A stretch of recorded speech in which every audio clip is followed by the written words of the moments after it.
Утрински стихови од Библијата. 14 ноември. Тој ќе го изгони непријателот. Вечниот Бог е твое засолниште и под тебе се вечните мишки.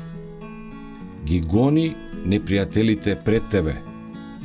Тој извикува: уништи.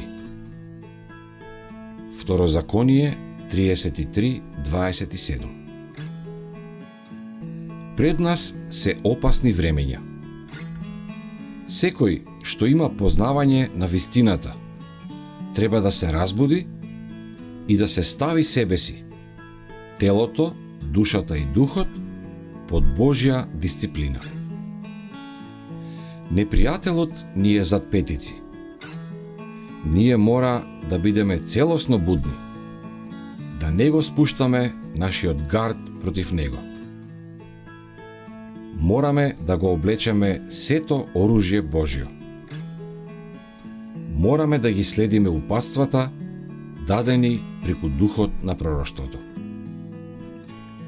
Ние мораме да ја сакаме и да ја бидеме послушни на вистината за ова време.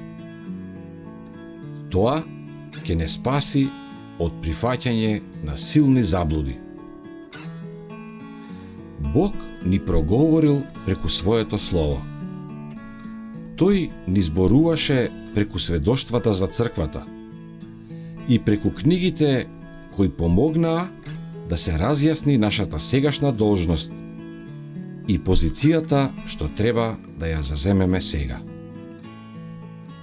На предупредувањата што беа дадени ред по ред, правило по правило, треба да им се обрне внимание. Ако ги игнорираме, какво оправдување можеме да дадеме? Грешникот е изложен на вечна смрт, се додека не најде засолниште во Христос. И како што бавењето и безгрижноста можат да му ја одземат на бегалецот единствената шанса за живот, така и одложувањето и рамнодушноста можат да ја донесат душата до пропаст. Сатаната, големиот непријател, му е зад петици на секој престапник на Божиот свет закон.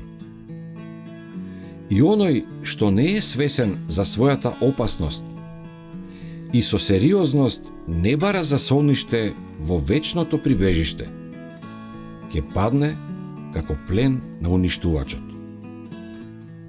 Оној што ги зауздал лавовите во нивната јама и што чекореше со своите верни сведоци среде огнените пламења, е исто толку подготвен да делува во наша полза, да го потчини секое зло во нашата природа. Тој не одбива никого што плаче и се кае.